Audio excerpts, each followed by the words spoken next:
Le menu McDo coûte un bon restaurant. Pourquoi on continue d'y aller? T'as déjà eu ce moment gênant à la caisse. Tu commandes un simple menu, un Big Mac, des frites, un Coca, et quand tu vois le total, 15 €, tu te dis « Attends, c'était pas 9 € il y a quelques années ?» Et pourtant, tu paies, tu t'assois, tu manges, et tu recommenceras sûrement la semaine prochaine. Pourquoi? Parce que t'achètes pas juste de la nourriture. T'achètes une émotion, un souvenir, une microdose de plaisir programmé.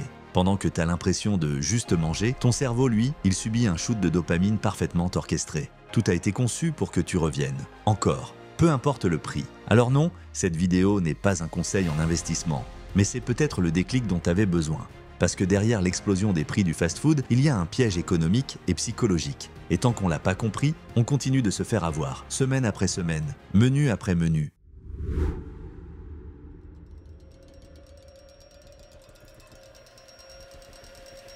Ce que les fast-foods ont compris très tôt, c'est qu'ils n'avaient pas besoin de te vendre de la qualité. Il leur suffisait de vendre une sensation, une réaction chimique, un petit shoot de plaisir immédiat dans ton cerveau. Ce qu'on appelle ça, c'est le bliss point. C'est le mélange parfait entre sucre, sel et gras. Pas trop peu, juste ce qu'il faut pour activer ta dopamine. Celle qui dit à ton cerveau, c'est bon, recommence. Et le pire, c'est que ce n'est pas une théorie fumeuse, c'est scientifique. Des ingénieurs agroalimentaires ont passé des années à doser ces combinaisons. Ils testent, ils mesurent la réaction sur le cerveau, ils ajustent. Comme un dealer qui affine sa recette. Tu crois que t'aimes ce burger parce qu'il est bien cuit? Non, tu l'aimes parce qu'il appuie sur un interrupteur dans ta tête. Et ça fonctionne tellement bien que ton corps s'habitue. Petit à petit, tu deviens moins sensible au goût naturel. T'as besoin de plus de sel, plus de sucre, plus de gras pour ressentir la même satisfaction. C'est comme un casque audio qu'on monte à fond tous les jours. À force, t'entends plus rien sans lui. C'est exactement ce qui se passe avec ton palais. Et comme on ne peut pas arrêter de manger, cette dépendance est quasi inévitable. Tu peux arrêter l'alcool, tu peux arrêter la clope, mais tu peux pas arrêter de manger. C'est là que le fast-food devient plus puissant que n'importe quelle drogue, parce qu'il a trouvé une faille dans ton quotidien. Et il s'y est installé, confortablement, sans honte, légalement, avec une pub sympa à la télé en bonus.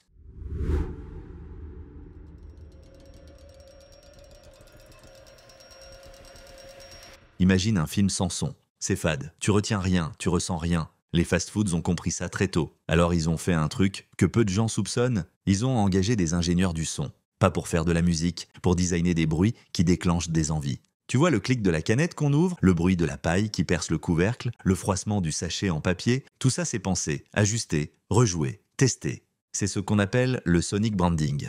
Une technique qui fonctionne comme le réflexe de Pavlov. Le son déclenche l'attente du plaisir. Et ton cerveau salive. C'est pas un hasard si t'as envie d'un coca quand t'entends « pchit ». Ton corps a associé ce bruit à la récompense. Et ce n'est que la partie sonore, parce qu'il y a aussi la texture, la température, le visuel, le croustillant d'un nugget, la mousse sucrée d'un frappuccino, le pain moelleux, tiède, qui colle un peu au palais. Tout est calibré pour maximiser le plaisir sensoriel. Et rendre les produits maison, fades, sans intérêt, en comparaison.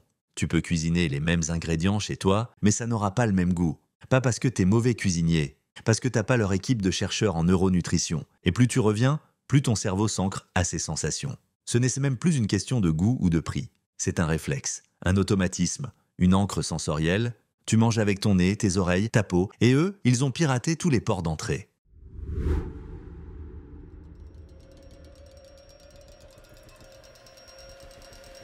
Tu te souviens de ton premier Happy Meal? Le petit jouet, les couleurs vives, le sentiment d'avoir quelque chose rien qu'à toi. Ce n'était pas juste un repas, c'était une expérience émotionnelle. Et c'est là que le fast-food a gagné. Parce qu'aujourd'hui, quand tu passes la porte d'un McDo, tu ne paies pas seulement pour manger. Tu paies pour revivre un souvenir. Un souvenir qui date peut-être de l'école primaire. Un moment simple, joyeux, rassurant. Et ce souvenir, ton cerveau l'a gardé précieusement. Il l'a relié à une odeur, un logo, une saveur et surtout à une émotion positive. C'est ce qu'on appelle l'effet nostalgie. Et il est redoutable. Des chercheurs ont montré que face à un produit qui rappelle un bon souvenir, les gens sont prêts à payer jusqu'à 65% plus cher. Tu vois le piège? Plus tu as mangé de McDo quand t'étais petit, plus t'es prêt à l'accepter aujourd'hui, même à 15 € le menu. Ce n'est pas de la fidélité, c'est du lien affectif transformé en cash. Et les marques le savent.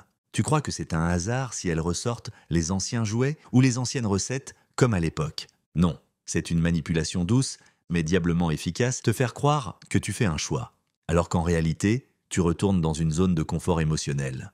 Et quand ton cerveau est en confort, ton portefeuille s'ouvre sans discuter.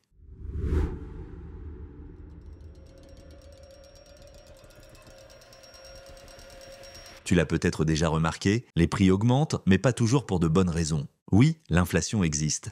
Oui, les coûts de transport, de matières premières ou d'énergie ont grimpé. Mais ce que peu de gens voient, c'est que certaines entreprises ont profité de cette situation pour gonfler les prix bien au-delà du raisonnable. C'est ce qu'on appelle la gridflation, un mot simple pour décrire une réalité brutale. Des marques utilisent l'inflation comme couverture pour augmenter leurs marges. Exemple, McDonald's, ils justifient leur hausse de prix en disant que tout coûte plus cher. Mais dans le même temps, leur marge nette a bondi de 37 à 41% après la pandémie. Alors pose-toi cette question. Si leurs coûts augmentaient vraiment au point de les forcer à monter les prix, comment expliquent-ils ces profits records? Ce n'est pas pour survivre. C'est pour récupérer toujours plus sur chaque client et quand les gens commencent à râler, ils sortent une autre carte, la shrinkflation. C'est simple, le prix reste le même, mais la portion diminue. Moins de frites, un burger plus petit, moins de sauce, tu ne vois pas la différence tout de suite. Mais sur des millions de ventes, c'est un jackpot. Et pendant ce temps, les PDG du secteur s'envolent à des salaires délirants. Certains touchent de plus de 1300 fois le salaire moyen de leurs employés. Oui, 1300. Ce n'est pas un bug, c'est le système.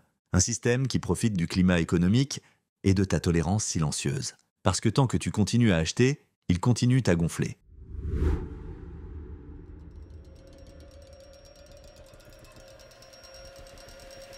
À ce stade, faut être honnête. Le fast-food ne cherche plus à te nourrir. Il te vend une expérience sensorielle, émotionnelle et conditionnée avec des techniques dignes de l'industrie pharmaceutique. Et ça marche, pas parce que tu manques de volonté, mais parce que ton cerveau a été programmé pour revenir. Encore et encore, par l'odeur, le son, le goût, le souvenir, l'habitude. Alors la question maintenant, c'est pas « est-ce que je peux arrêter complètement ?» mais plutôt « est-ce que je peux reprendre le contrôle ?» Reprendre le contrôle, c'est pas devenir extrême du jour au lendemain. C'est juste devenir conscient qu'un menu à 15 €, c'est peut-être pas normal, conscient que ce n'est pas un repas rapide, c'est un produit calibré pour te faire revenir. Conscient que si t'as du mal à t'en passer, c'est pas de la faiblesse, c'est du conditionnement. Et surtout, conscient que chaque euro que tu dépenses dans ce système, c'est un vote que tu donnes au modèle. T'as le droit de kiffer un McDo de temps en temps, mais fais-le en sachant pourquoi. Parce que l'ignorance, aujourd'hui, coûte cher, très cher. Et la meilleure façon de s'en sortir, c'est pas de se priver, c'est de reprendre la main. Sur ses choix, sur ses dépenses, sur son attention. Tu veux un vrai déclic? Regarde ta prochaine addition.